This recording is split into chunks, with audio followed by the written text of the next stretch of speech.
There is a legend that should be told from generation to generation. Legends fade into the darkest part of the mind, but this one should live out through life. What legend, do you ask? Allow me to tell you the tale of the jack-o'-lantern, that in which we light in all of Hallows Eve. As the gap of the living and the world of the dead becomes hollow to allow the souls of the lost ones to join us in the parade of life and death. This is the retold story of Jack and the importance of passing the myth to our future generations.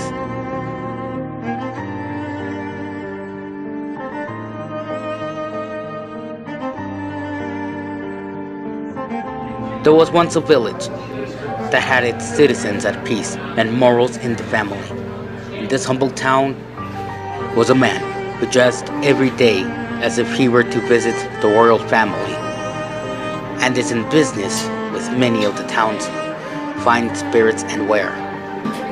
He would have a cane on a weekend, and stroll in his top hat with a suit and pocket watch. Inheriting his family fortune, he was not one in the poorhouse, but rather spent his riches every day to make his appearance to be with the high class. Truly, a fine gentleman that even a married wife would not think twice to join in a drink with. However, this itself is a myth that inhabits his mind. For you see, he has his own riches, true, but he does not dress to impress the citizens of the small village. He does not walk with a cane of gold and wear a top hat to join in the high class that he thinks he deserves to be in. And he is not a sight for a wife to abandon her husband with. His name is Jack, and although his riches allow him to get his beverage every day of his life, he lives in his own misery and has no shame to share it upon the others who live around the town. He walks the streets as if his bones were rubber, and slurs his words after he visits the cantina with a mind that is more clouded than the sky itself in a rainy day. All who will come across him has to suffer through vulgar dialogue and the stench of a waste man who has wasted his life in both agony and anger towards himself. Jack, the bartender said while he cleaned one of the mugs. What is it? He managed to speak through his daze. It's time to go home. You have had enough for tonight. I've had enough when I know I've had enough, he claimed. After placing a bag of silver pieces on the center, he raised his finger and signaled that he would like another serving of drinks for himself.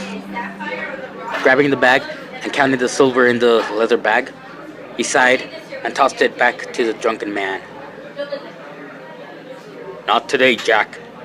I think that I am the only one who would worry for your safety, as I would be the only one who will ever notice if you were to die. I see you every day from evening to night, and have become a high class because of it.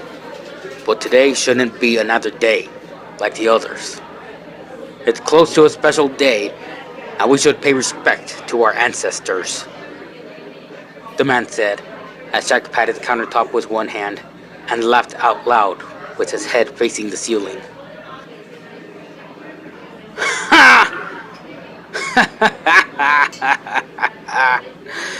What respect should I be paying?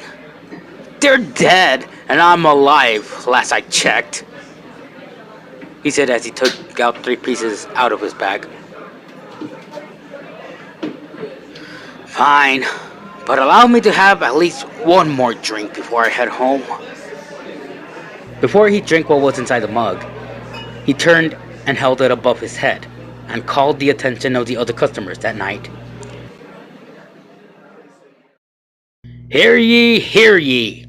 I, Jack, would like to make a toast for all of the dead men and women who have built this town before we can have what we are drinking right now, and another year to celebrate of us not being eaten by maggots under 6 feet down in the ground.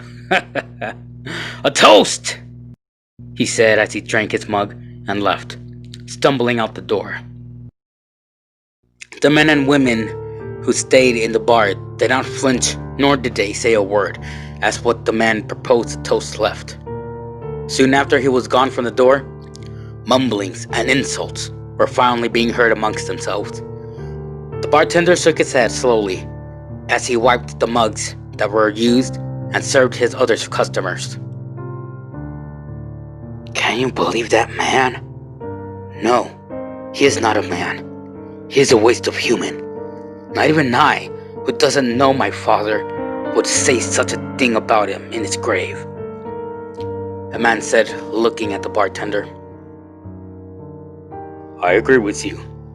I do not see how such a man can live or sleep with such a conscience. I do hope he does change through time. A woman stood up and laughed.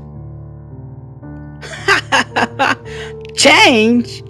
He comes every day and leaves your bar with slurring words and rubber bones. He irritates both living and dead, and you hope he changes? Ha! The others in the room laughed and threw their own insults at the man who was no longer in the bar. After what seemed to be an hour of all who were present and insulted him, one finally raised his mug. I make my own proposal. By God as my witness, death as the executioner, let him die in his drink tomorrow and allow the devil to claim his soul. The room was met with an uproar, and all rose their mugs to the man's words. All were cheering and dancing as they finished the mugs, full of spirits and moonshine. All but the bartender, as he knows such words can be as deadly as a spell that is casted.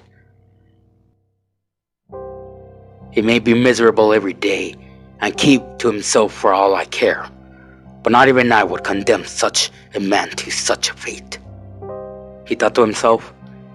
And soon after, the crowd left, leaving only one man alone in his booth, finishing each drink once every hour and ordering a new one. The host turned to him and walked, collecting his mug.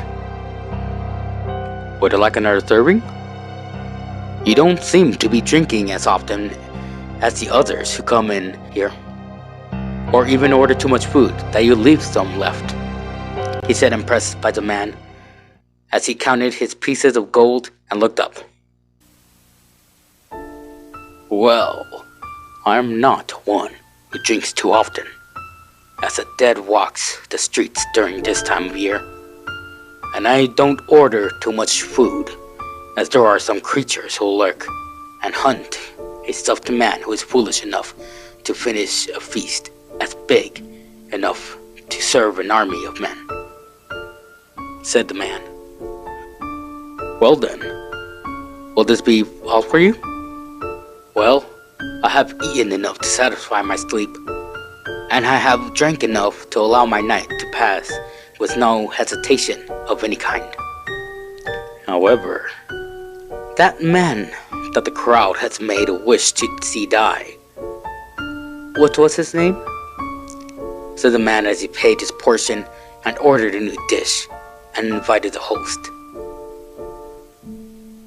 Please, sit. I would like to know more about him, for I am nothing but a mere traveler, and this is the first time I have heard such a man, he said invitingly. The bartender was surprised, as he was never invited in such a way. Not wanting to deny a kind offer, he went to the door of his business and turned the lantern off, in showing that his store is now closed for the night. Later, the two men spent most of the time talking all about the misdeeds and moments that Jack had done throughout his life, and as well exaggerating a story or two about themselves.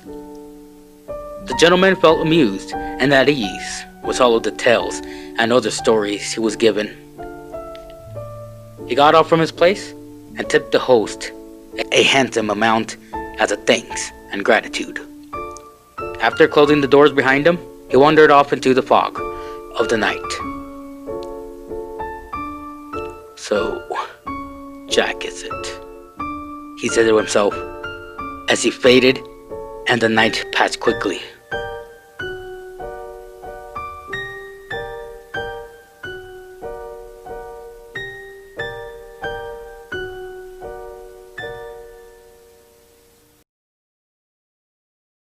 The next day, Jack felt different, and as usual, went about his day. He ate his portion as he dined in a building that was for a family feast, showing his unbearable and shameless self to the others who were in the same room as he was. This angered the owner of the dine-in as he grabbed Jack by the torso and swung him onto the streets, not accepting any piece of silver he has to offer. Laughing to himself, Jack dusted his shirt and pants off, then looked around the town, continuing his day. He passed in the middle of the town, which had a fountain of one of the many angels that they believed in holding a barrel, and out of that barrel poured the water that signified life.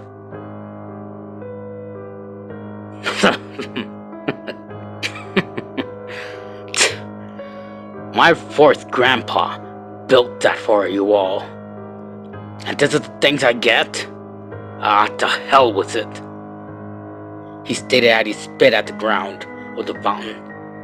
Turning to face the next destination for his day, he felt a presence behind him, as if he was being called upon by an unknown specter. What? Who in the hell? He said as he was faced with a man in a black suit, top hat, pocket watch, and ruby eyes. The fountain had stopped pouring water, and Jack looked around in a small panic. It seemed as if time itself has halted in place as the gentleman walked slowly to Jack with an unreadable expression. What's happening? He thought to himself as he placed his full attention to him. I can tell you what's going on, Jack. The man said in his deep voice, tipping his hat. I have come for you in a single night that has come yesterday. I have learned many about ye, and with what I know, you're condemned by all who live in this town. As the worst of the lowest maggot that feasts upon rotten flesh. Jack, I am Satan, the truth bearer, the king of lies, the devil of this world. And I have come to invite you to hell without pain and suffering, or any of the sense that you have given. For you see, hell is lonely, and I do not wish to be alone with all who are thrown or have themselves in it. I come to you as a friend and offer you a place next to me. Jack remained speechless as he was told all of the information. He reached inside of his pocket and felt something hard and grew an idea. Is that so? Well then, I accept your offer. However, I don't wish to go to hell sober, or anything like that. So would you like to have a few orders of moonshine with me before we leave? He offered with a small bow. Of course, shall go. I hear that you love the small tavern, the devil said as the two entered the building.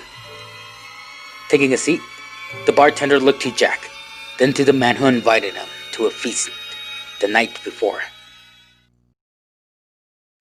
Oh, it is nice to meet you again, sir. He welcomed the man. Jack looked to his guest and was surprised to see another human sitting with him. The pleasure is all mine. I have invited Jack to a trip that he won't be coming back from. But first, we feast for the trip," he said in his manner. The crowd was in a full cheer, and excited men and women filled the room. Jack felt a small hint of sadness for the first time in his life, but thought fast and planned his escape. As the cheers died down and the drinks were given, Jack drank his moonshine as slow as he can, still falling victim to the strength of the drink in the process. After hours had passed and stories were exchanged by the two, it was time to pay the host, and Jack's plan was set into action. "Do you have enough?" the gentleman asked. Jack patted his pocket and shook his head. "I regret to inform you that I do not. I was eating earlier and used up all of my silver pieces. Do you have anything on you?" he asked as the gentleman looked down and thought. "Well, I do have one solution," he said as a puppet clone was summoned, unknown to anyone, and he turned himself into a gold coin that seemed to be worth royalty itself. "This is enough for the tab and more," the devil whispered to Jack. "Thanks," he whispered back, placing the coin into his pocket and taking out a leather bag of silver pieces from the other. What is the meaning of this?" the devil yelled into Jack's mind as both Jack and the puppet left the tavern. "As much as your offer sounds great, and I don't have to suffer, I don't wish to go to hell just yet." The devil tried to turn into his former self, but what was by him inside of Jack's other pocket was a silver cross he carries. "Jack, if you do not free me in this instant, I will forget the offer I have given you and throw you into the deepest parts of hell. Now kindly release me out of this prison," he demanded. "I will release you in one condition," Jack said as he left the town and walked down the road to his house. "What do you wish?" the devil stated. Jack came to a halt as the puppet turned into ash and held the coin in his pocket. "Allow me to live for 10 extra years, and I will free you," Jack said as silence was left. After hearing a few grunts in his pocket, the devil had finally made his decision. I accept. If you release me, I will allow you for 10 years without interference," he accepted. Jack smiled and took the coin out of his pocket, letting the creature out of his prison. Just know, I will not come until 10 years today, and I will take to hell in the end. He shook hands and left a mark on Jack's hand. He felt a burn that lasted a minute, but was content that he was free to live his life for 10 more years. Until then, I'll see you in a decade.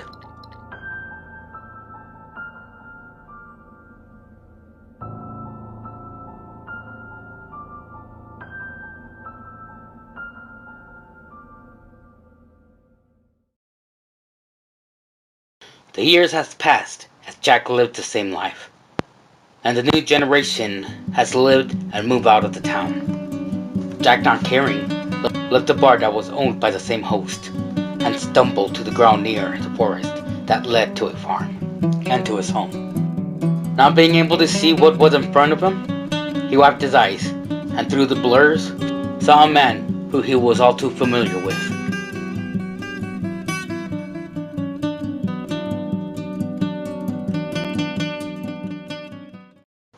Jack, the time has come, Jack, said the devil as he offered his hand to Jack in a friendly manner.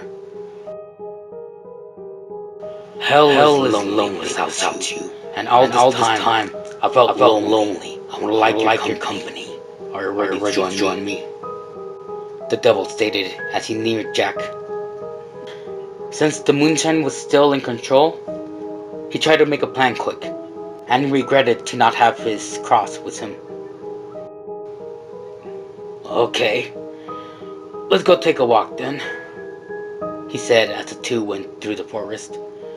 Not wanting or even knowing, he found himself having a pleasant time talking to the king of hell, and found the devil as well as having a wonderful time in the walk. As they neared the burning door, Jack had stopped and made a quick plan. You know, I didn't eat at the tavern. Would you kindly go up to the tree and pass me an apple? I don't wish to enter hell on an empty stomach, he said as the devil nodded and climbed the tree Jack pointed to. As he grabbed an apple, Jack took out a small knife that he hid hiding behind his back pocket and carved crosses around the tree. As the devil held the apple, he felt trapped and noticed the crosses around the tree. He was tricked yet again.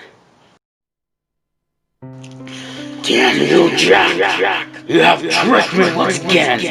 If you do not allow me to be free, I will let all of hell know that you no longer have a high place with me, he threatened. Jack smirked and came up with a thought. I will let you down with one condition, Jack said. The devil gave his full attention to him. I'm listening. I will let you free if you promise me not to be in hell for all eternity, he offered. The devil remained silent as he looked down to Jack, with no expressions on his face. Is this what you truly desire, Jack? He said with a threatening stare. Jack nodded as he held the knife, ready to carve the crosses off. The devil sighed and sat on the arms of the tree he stood on.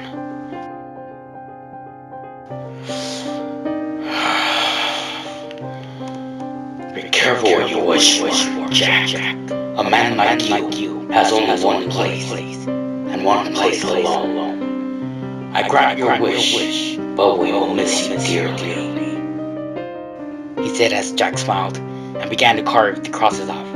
Letting down the devil, he looked back to Jack with a not even the smallest expression upon his face, and dusted himself off. Jack, I meant what I said, but hope that whatever happens, you will not regret it, he said before entering the door and turning it into ashes.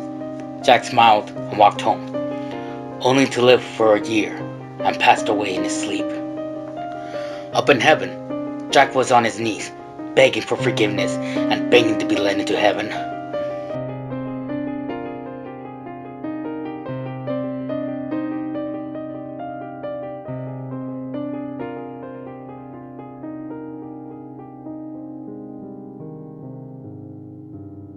No, my son, said the heavenly voice, for you have lived life only to torment all the others around you, and live the life of material and not of soul. The heavenly voice faded off into the light, leaving Jack in the darkness of the void.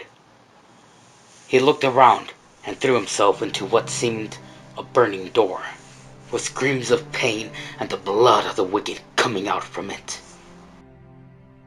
Halt! Said a deep voice. Jack stopped and saw a familiar face. Jack, it is you, said the devil. Yes, I have come to you with open arms and allow myself to be in hell, he said as the devil gave a disappointed look to him. Jack, a deal is a deal, and I have promised you to not enter hell in return of my freedom, he said as Jack broke down, begging him to allow his soul to rest and enter. As he broke down, the devil felt a small portion of pity and lifted his hand. "Wait here," he ordered, and Jack obeyed. After a few seconds, the devil returned and held a small charcoal. "This is all I can do for you," he said as the door had turned into ashes, leaving Jack alone. He held the coal and felt a small warmth of light in it. Ironically feeling a comfort from it and not wanting the light to leave, he grabbed a small pumpkin squash from a farm and placed the charcoal inside of it and roamed the countryside, never being at ease and never to find his peace in the realm between life and death, and showing his lost soul to those who roam like him in all of Hallows Eve. Happy Halloween.